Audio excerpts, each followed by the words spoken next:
मुझे बुलाने के लिए, और मैं भारतीय भाषा संवर्धन संस्थान की भी आभारी हूँ कि उन्होंने मुझे अवसर दिया आज आने के लिए।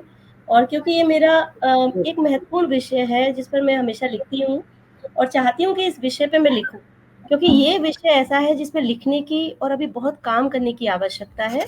जैसे आपने पूछा कि महिला सशक्तिकरण में जो महिला लेखिका है और उनका जो लेखन है, उसने उसमें क्या ज़िम्मेदारी निभाई है और क्या वो पूरी तरह इस पे उतरी हैं कि नहीं उतरी। तो एक बात मैं कहना चाहूँगी कि हाँ, इन महिला लेखकों ने जो समाज में महिला सशक्तिकरण है, बहुत महत्वपूर्ण उन्होंने भूमिका निभाई है। नहीं तो शायद बहुत वर्ष पहले ये संभव नहीं था कि महिलाओं की स्थिति पे बात भी कर पाना, उनकी जो समस्याएँ हैं, उन्हें समाज के सामने ला पाना। कहते हैं कि बहुत सारी चीज़ें घर में होती हैं, वो कभी बाहर नहीं आती थी। लेकिन इसमें हम अगर देखेंगे, जो प्राचीन काल में हमारी लेखिकाएँ हैं, कवियत्री थी, उन्होंने अपने भजनों में इसकी शुरुआत कर दी थी। अगर हम 16वीं सदी में मीराबाई की बात करें, तो मीराबाई प्रसिद्ध भक्ति कवि थी, संत थीं, लेकिन उनका लेखन महिला सशक्तिकरण का मैं कहूँगी एक बहुत बड़ा प्रतीक है, कि उन्होंने अपनी कविताओं में, भजनों में कितने समाज की रूढ़ियों की बात की, और जो सत्यात्मक जो समाज है, उसके विषय में उस वक़्त बात करना, एक असंभव काम था जो मीराबाई ने अपने भजनों के द्वारा किया। और जो कदम उन्होंने उठाए, शायद मैं कहूँगी आज भी वो कदम उठाने शायद सबके लिए संभव नहीं होंगे। वो कृष्ण की दासी थी, उनकी भक्तिन थी, और उसको वो इतने खुलेआम वो मतलब समाज के सामने गाती थी उन भजनों को, वो करने की हिम्मत शायद सबके सामने नहीं होगी। तो सबसे बड़ा उदाहरण तो मैं कहूँगी प्राचीन समय में मीराबाई ने हमारे सामने रख दिया था।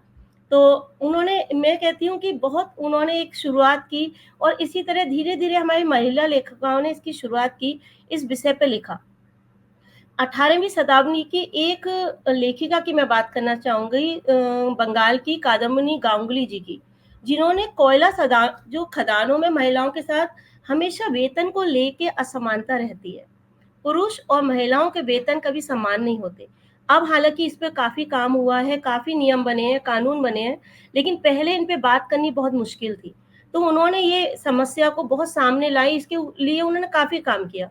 तो ये भी उनका योगदान है। इसी तरह धीरे-धीरे महिला लेखिकाओं ने इस पे काफ़ी काम किया, और अगर हम आधुनिक काल में देखें, जो महिला लेखिकाएँ अपने साहित्यिक कामों से, लेखन से, महिलाओं की सामाजिक, आर्थिक, राजनीतिक समस्याओं को कहीं न कहीं उजागर करती हैं, लिखती हैं।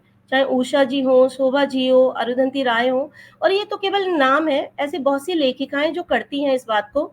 और अभी महिला लेखन क्यों हमारी समस्या है, तो हम ही उसे बेहतर बता पाएँगे।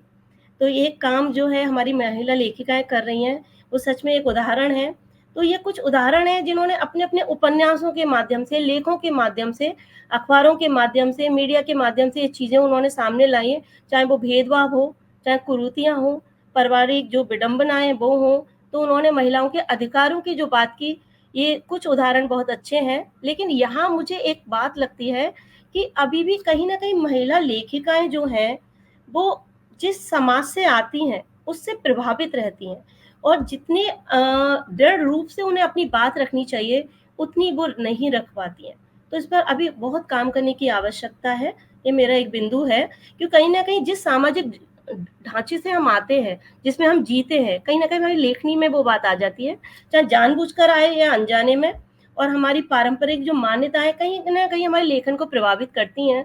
तो वो एक जो कहते हैं कि वातावरण आपके सामने रहता है, कहीं न कहीं आप उससे, वो हमारे मन में घुल जाता है, कहते हैं कि माइंड सेट हो जाता है। तो इस पे थोड़े काम करने की आवश्यकता है। निस्संदेह उन्होंने, महिला लेखकों ने भारत में महिला सशक्तिकरण को बहुत मजबूती दी है, महिलाओं की स्थिति पे बात की है, लेखन से बहुत सारे उनके अधिकारों की, उनके स्थान की बात की है, लेकिन अभी इसमें और काम करने की आवश्यकता है, ऐसा मैं सोचती हूँ। और भविष्य में महिला लेखिकाएँ जो काम कर रही हैं, इससे सच में महिलाओं की स्थिति में, उनके अधिकारों में, उन और सुधारों में बहुत काम होगा।